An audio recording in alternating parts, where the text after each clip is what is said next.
Hi peeps, thank you for joining me on another fragrance video. In this video we're going to look at my overall fragrance collection. It's a bit of a work in progress, it's a bit random as well. As you can see by the fragrances in front of you, I've got a sort of higgledy-piggledy bunch of different scents from different designer houses. Not a lot of niche, but well, very little niche apart from what you see on the left there, which is a Bond number 9 box. The rest of it is actually all either designer or high street, like your Next and Zara. But we're just going to have a quick run through them so you can see what I've got, and over time I will be adding to it further. I reckon there is about maybe 60 fragrances here. I've got a couple of others that I couldn't lay my hands on. Armaf, Club New Man Intense, I think he's in my car, so didn't want to go get that. And I also had Dior Homme Intense as well, which can't seem to find anywhere. But we'll go through what I've got here. You might notice by looking at the bottles here as well that most of them are pretty much full, because I tend to use 3 or 4 all the time, and some I only use very sparingly. A lot of them are quite new as well. I only started collecting fragrances about 18 months ago. I've been wearing them for 15, 16 years, actually going on 20 years in one case. But I only had a very small, sort of what we call a normal collection of maybe 2 or 3 fragrances that I used up and then got rid of before I started sort of collecting and building what we've got here. But we'll have a quick run through. I'm not going to really be talking about the notes and what to expect from each fragrance, because if I did, this video would take forever.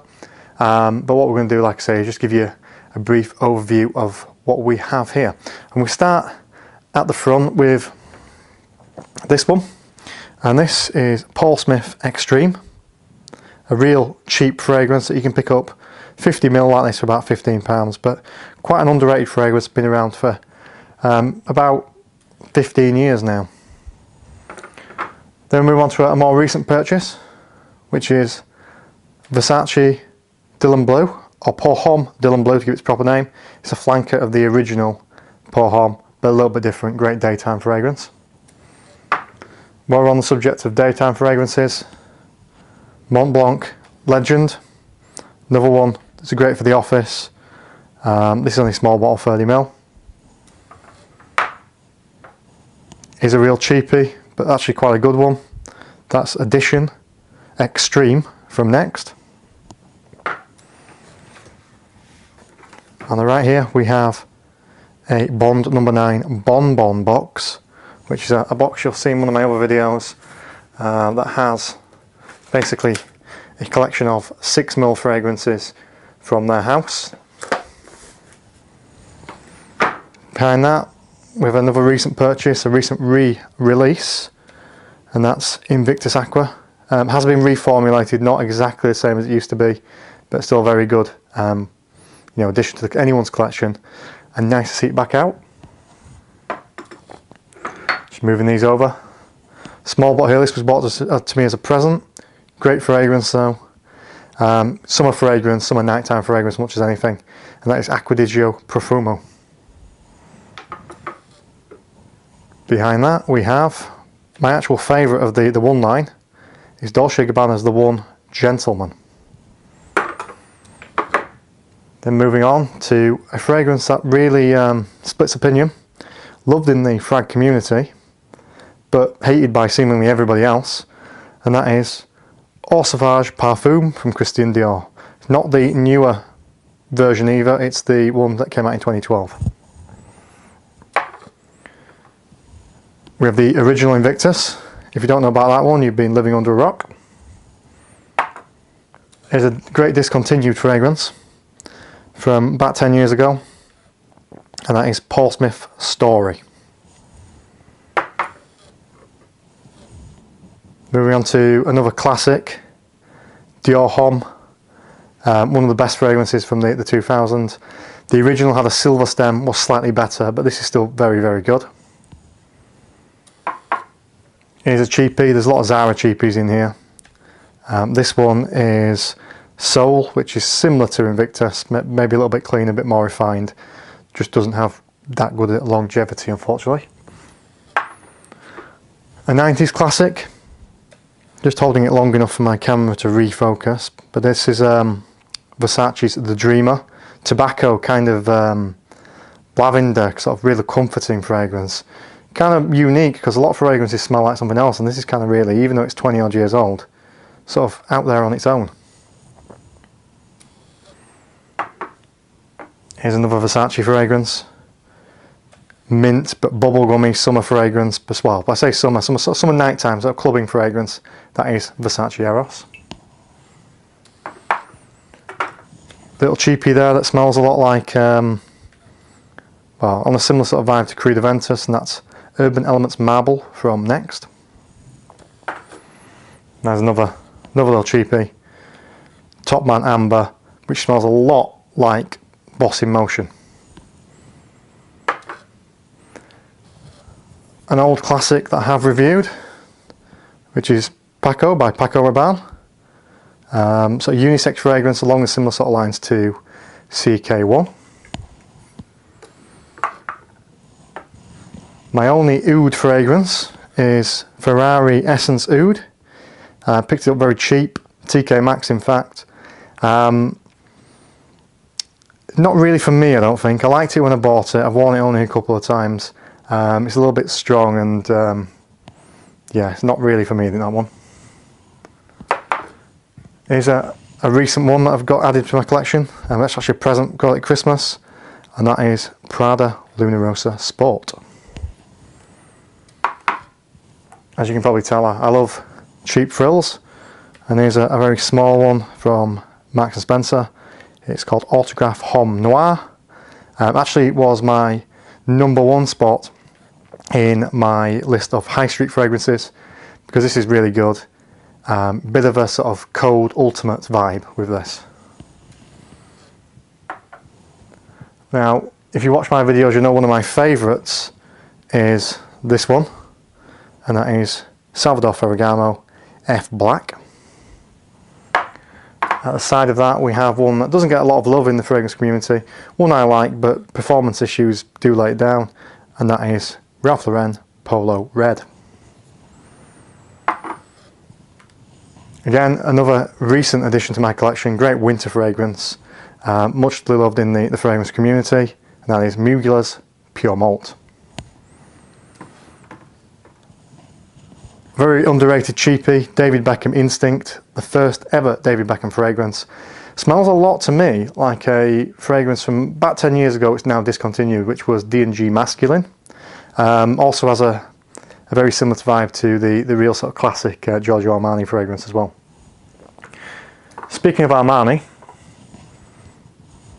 that is Armani Diamonds Black Carrot. A flanker to the original Diamonds. A little bit darker, a little bit richer, more of a sort of winter fragrance. Move over to the side here, and this one is from Next. It's called L'Homme, and it is a clone of Jean-Paul Gaultier's Le Male, or Le Male, but actually has better projection and longevity than some of the more recent reformulations of Le Male, which suck balls. Here's a 2017 release I absolutely hate. Don't know why I bought this. Bought it when I was actually ill with flu. Smelled like nice at the time. Disliked it ever since, and as you can see from the bottle, I've probably only worn it about 4 times. It's Youp Wow. It stinks. It's disgusting. Don't buy that one. Classic that you should buy though, that everybody should have in their arsenal, and I've done a review on this already, is Boss Bottled. Another Next cheapie. Which is Next Signature. Smells a lot like one of the fragrances we've already mentioned in this video. It smells a lot like, to me anyway, like Paul Smith Story, but this is, you know, still going, and it costs about £8. Now, while I criticised Youp Wow, one of the great fragrances in Youp's range, should I say, is this one, Jump. Very underrated fragrance, came out 2005. Sort of a bit bubblegummy, a bit juvenile, but is actually probably, you know, best in house. I know certainly Carl Pearson, the UK frag guy, he really likes this one, and it is, you know, one you should definitely look out for. And it is also very cheap. So we move back along the lines here. In the middle, we have another one from Next. It's Urban Elements Stone, which is a Dior Sauvage copy. Another one I regret buying this year is Armani Code Colonia. Has the DNA of the original code, but doesn't really do anything new with it. Takes it to down sort of weaker, sort of office level, you know, work scent fragrance. They made it fresher, but they haven't made it better. While we're on the subject of flankers that are better though, Jean Paul Gaultier Superman, or Fresh Superman it's called.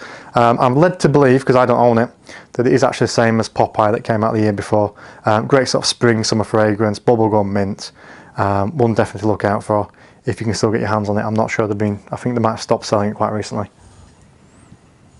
Now everybody knows this one, and I don't wear this a lot to be fair, as you can tell, because the longevity of it sucks, but it's YSL La Nuit de l'Homme, probably the greatest smelling fragrance of all time. Sadly, it lasts for about 10 minutes and then it's gone. The vintage versions are better, but the modern formulations are pretty naff. Another couple of Zara ones to look at. I'll do these together quickly. 3 AM, Weekend Till 3 AM in San Francisco from the Cities range. Again, both very cheap. This one in particular, pineapple-y, very nice. And while we're at it, we may as well do another Zara one, and that is Zara number 9. As you can see, I do buy quite a lot of Zara fragrances because they're so inexpensive. I mean, you can go into a shop, walk out with 5-6 bottles, and barely spent any money, and they do smell pretty great. This one in particular is a lot like Dior Homme. Oldie but goodie, again added to my collection quite recently, been around a long time though, came out in the late 90s. Givenchy Pie, smells very good, winter evening fragrance. One of my all-time classics, doesn't get a lot of wear these days.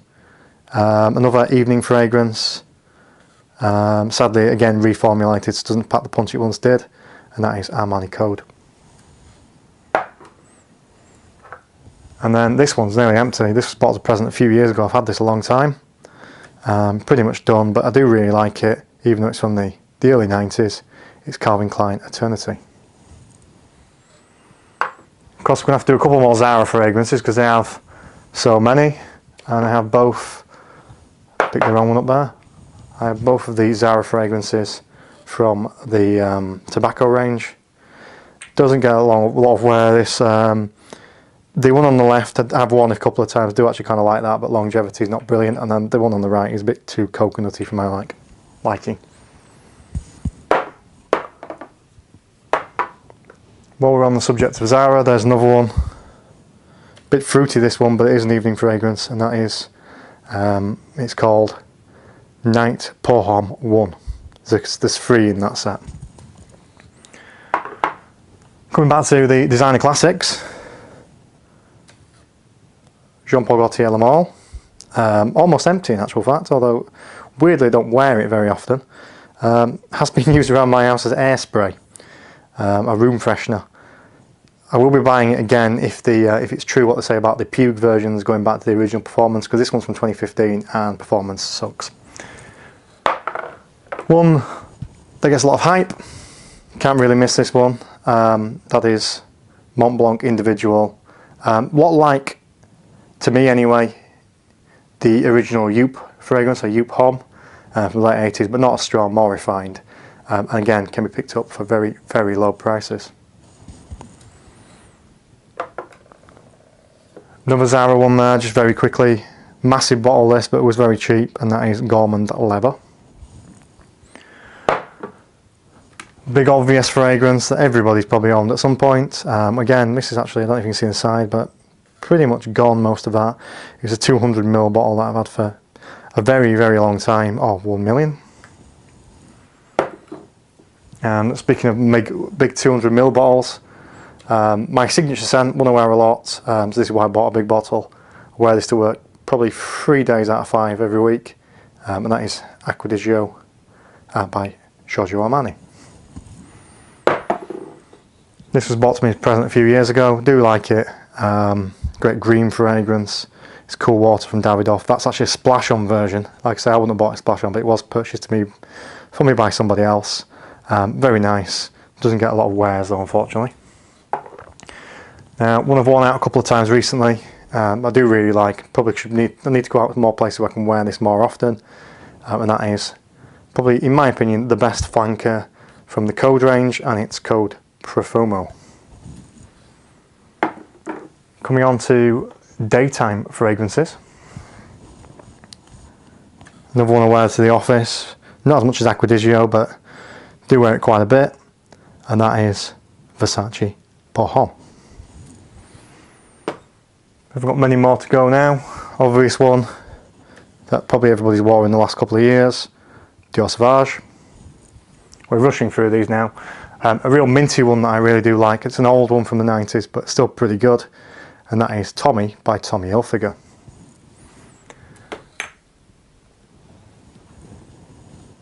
Another great underrated fragrance, great for the daytime, Lanvin L'Homme Sport. And the last one, I'm just going to move some bits out of the way. The last one is in this box, unused as yet, and that is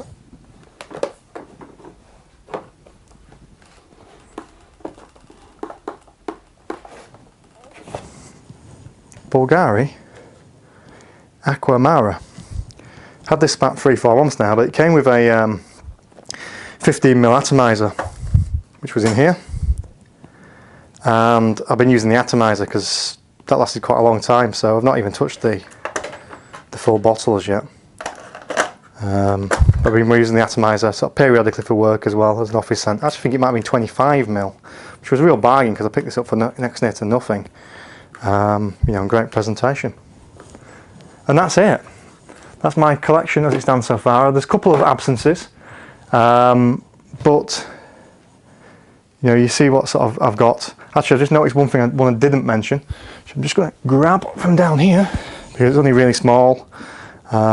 Discontinued fragrance. Really do like that, but you can't get it without paying through the nose for it because it was discontinued about 5-6 years ago. And that is Giorgio Armani Attitude. Anyway, thank you for tuning in. Over the next few weeks, months probably, I will be reviewing most of these fragrances at some point, doing a few more lists, but it gives you sort of a snapshot of the fragrances that I've got in my collection at present. Thank you.